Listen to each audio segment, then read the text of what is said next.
نحمده ونصلي على رسوله الكريم أما بعد فأعوذ بالله من الشيطان الرجيم بسم اللہ الرحمن الرحیم۔ آج کا ٹاپک ہے ہمارا فعل ماضی۔ پچھلے لیکچر میں ہم ثلاثی مجرد سے بننے والے افعال کے ابواب کے بارے میں ذکر کر چکے کہ کسی بھی مصدر سے جب فعل ماضی بنایا جاتا ہے تو اس کے اوپر جو حرکات دی جاتی ہیں وہ کس طریقے سے آتی ہے، یہ ہم اس کا ذکر پہلے کر چکے۔ تو آج ہم ایک لفظ جو ضرب المصدر ہے اس سے لیا اور اس کو ہم نے فعل ماضی بنایا۔ یاد رہے کہ فعل جو ہے وہ اس کو ہم نے استعمال کیا، اگر ہم دیکھیں واحد تثنیہ جمع کے اعتبار سے تو عدد کے اعتبار سے ہم کہیں گے فعل واحد کا صیغہ بھی آتا ہے، تثنیہ کا بھی آتا ہے اور جمع کا بھی آتا ہے۔ اگر حالت کے اعتبار سے دیکھیں تو ہم کہتے ہیں جی غائب، حاضر اور متکلم۔ اگر جنس کے اعتبار سے دیکھیں تو کوئی مذکر بھی ہوگا اور کوئی مؤنث بھی ہوگا۔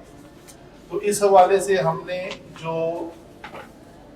فعل کو بنانے کا طریقہ کار ہے اس کو سمجھنے کے لیے آج تھوڑی سی کاوش کی ہے کہ ضربہ، ہم کہتے ہیں جی یہ ضربہ ہے، ایک ضربہ کے بعد دوسرا جب اس کا تثنیہ بنایا تو وہی لفظ ضربہ میں صرف ایک الف کا اضافہ کر دیا تو یہ بنا ضربہ۔ جب جمع بنایا تو اس میں ایک واو الف کا اضافہ کر دیا لیکن با کے اوپر پیش آ گئی۔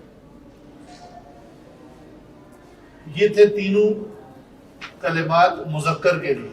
واحد کے لیے ہم کہیں گے ضربہ، اس ایک مذکر نے مارا، ضربہ ان دو مذکروں نے مارا، بلغا وہ دو مذکر پہنچے، ضربو ان سب مذکروں نے مارا۔ تو یہ ہے الفاظ فعل ماضی کے اعتبار سے مذکر کے استعمال ہونے والے کلمات۔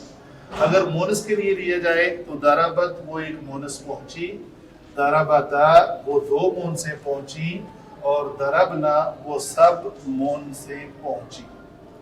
اسی طرح یہ تھی غائب کے مذکر اور مونس جنس کے لیے۔ اگر حاضر ہے کوئی ہمارے سامنے جس سے ہم بات کرنا چاہتے ہیں اور وہ ہمارے سامنے موجود ہے اور ہم اس کو کہتے ہیں کہ تو نے مارا تو اس کے لیے لفظ یوز ہوگا ضربتا۔ تو یاد رہے کہ سارے کلمات میں ضربہ فعل اپنی جگہ پہ موجود ہے اور اس کے ساتھ ایڈیشن کچھ حروف جو ہے وہ آ رہے ہیں اور وہ اپنی کس حیثیت سے آ رہے ہیں یہ چیز ہم نے ڈسکس کرنی ہے آج۔ تو ضربت، ضربتا، ضربتا، ضربتما، ضربتم، یہ واحد کے لیے اور یہ تثنیہ کے لیے اور یہ جمع کے لیے۔ ضربتی واحد مونس کے لیے، تو ایک مونس نے مارا جو ہمارے سامنے موجود ہے۔ ضربتما تم دو مونسوں نے مارا۔ یہ لفظ سیم ہے دونوں کے لیے جنس کے اعتبار سے، مذکر اور مونس کے لیے، لیکن موقع مال سے ہمیں پتہ چل جاتا ہے کہ یہ مذکر ہے یا مونس۔ اسی طرح ضربتن تم سب مونسوں نے مارا، ضربتو میں نے مارا۔ ابھی آگئی بات متکلم کے لیے کہ میں بات کر رہا ہوں، میں بات آپ سب سے کر رہا ہوں تو میں واحد بھی ہو سکتا ہوں اور میرے ساتھ کوئی اور بھی تثنیہ جمع بھی ہو سکتا ہے، یا میں مذکر اور ایک ساتھ مونس بھی ہو سکتی ہے۔ تو پھر اس کا مطلب ہے کہ مذکر اور مونس کے لیے یہ دونوں متکلم کے صیغے اگر واحد ہے تو واحد مذکر اور مونس دونوں کہہ سکتی ہیں کہ میں نے مارا۔ میں مذکر ہوں، میں کہوں گا ضربتو میں نے مارا، ٹھیک ہے، اکلتو میں نے کھایا۔ اگر کوئی مونس ہے تو اس کے لیے کوئی علیحدہ لفظ استعمال نہیں ہوگا، وہ بھی کہے گی ضربتو میں نے مارا اور اکلتو میں نے کھایا۔ اسی طرح دو مذکر ہیں تو وہ کہیں گے ضربنا، اور جمع مذکر ہیں تو وہ بھی کہیں گے ضربنا۔ اگر دو مونسے ہیں تو وہ بھی کہیں گی ضربنا، اور زیادہ مونسے ہیں تو بھی وہ کہیں گی ضربنا۔ اگر ایک مذکر اور ایک مونس دو مل کر بھی کہیں گی ضربنا، اور دو مونسیں اور دو مذکر مل کر بھی کہیں گی ضربنا، تو یہ صیغہ جمع تثنیہ کے اعتبار سے اور مذکر مونس ہونے کے اعتبار سے یہ سب کے لیے ایک ہی استعمال ہوتا ہے۔ یہ تو ہوئی بات جو سٹینڈرڈ ہمارے پاس موجود ہوتی ہے گردان۔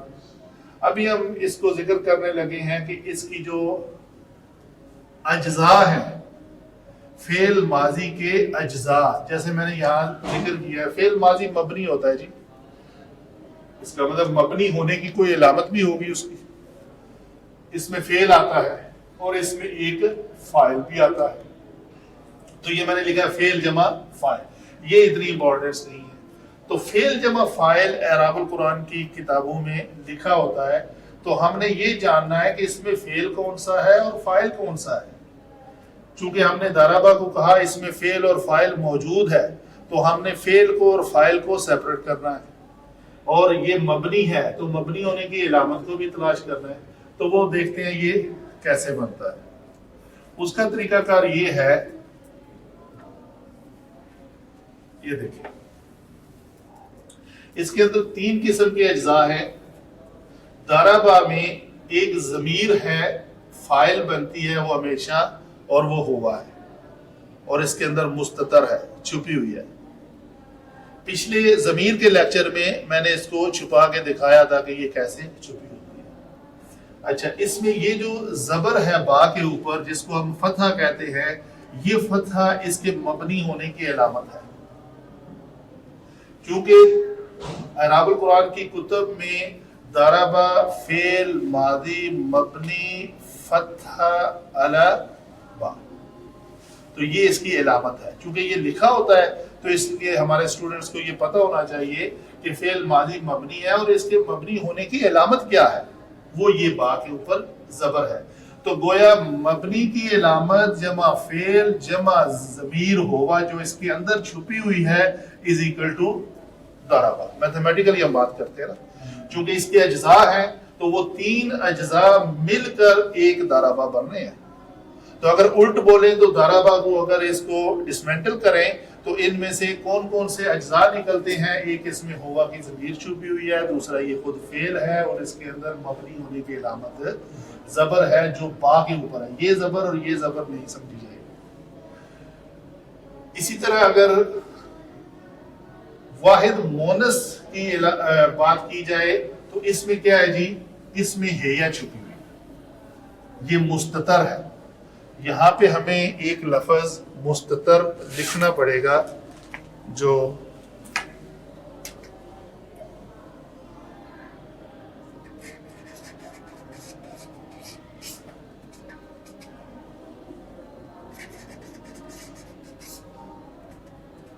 مستتر، اور یہ باقی جو ہیں یہ بارز ہے، یہ بارز ہیں سارے۔ اچھا جی،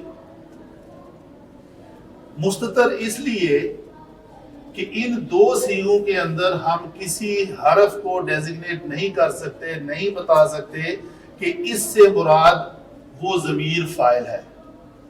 اس کے بارے میں علماء کی دو رائے ہیں۔ کچھ علماء لکھتے ہیں کہ اس کی تائے تانیث جو ہے وہ ضمیر ہے، لیکن جمہور علماء کی رائے یہ ہے کہ اس میں ہیا چھپی ہوئی ہے، تو ہم ہیا کو مستتر ہی مانیں گے۔ یہاں پہ آگے چلتے ہیں، اگر مذکر کے دونوں صیغوں میں آئیں، یہ لفظ بنتا ہے جی ضربتا، اس میں مبنی ہونے کی علامت یہ جزم ہے اس با کے اوپر، اور ضربتا میں اس کو اگر ضربتا کو ڈسمینٹل کریں تو یہ مبنی ہونے کی علامت یہ فعل اور تازبرتا اس کی ضمیر۔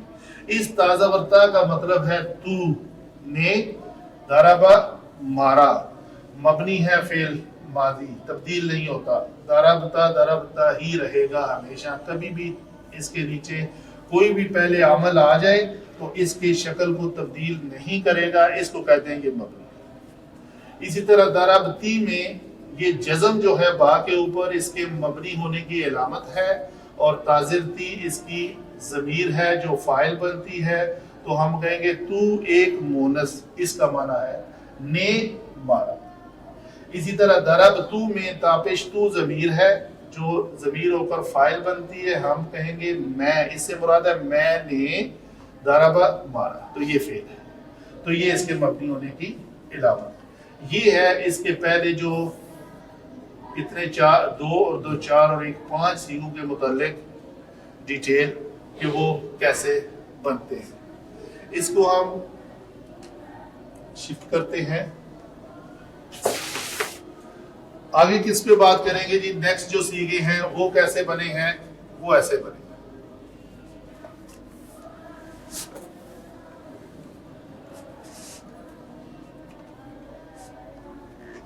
ضربا،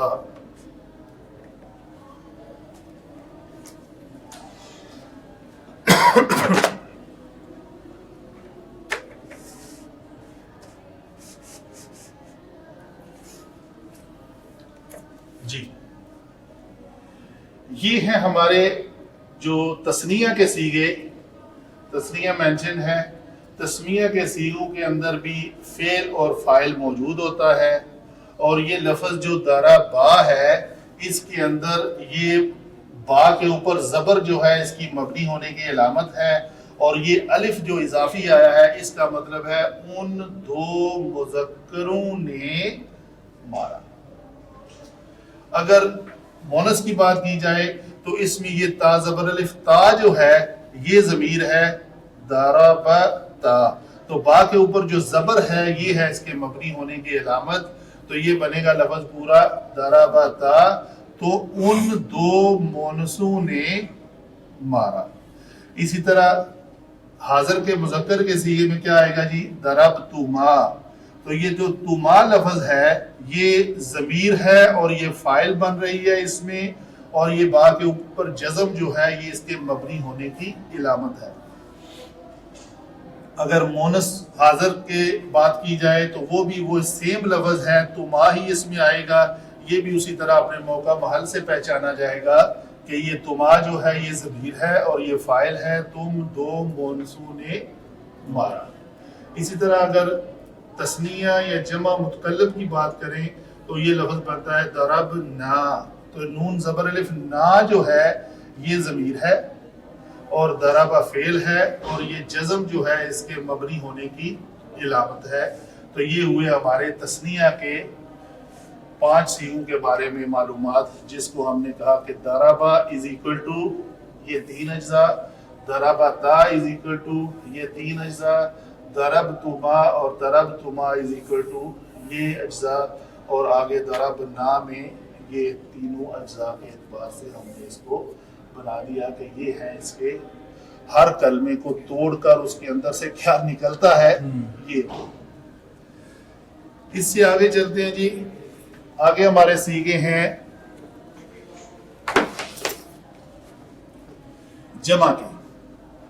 تو جمع کے سیغوں کو ہم اگر پہچانے تو وہ بات کچھ اس طرح آئے گی کہ ضربو میں یہ با کے اوپر پیش جو ہے یہ ہے اس کے مبنی ہونے کی علامت۔ آپ نوٹ کر رہے ہیں صرف ایک پیش آئی ہے، دوسرے سارے مجزوم آئے ہیں، اور یہاں پہ 2 زبر آئی ہے۔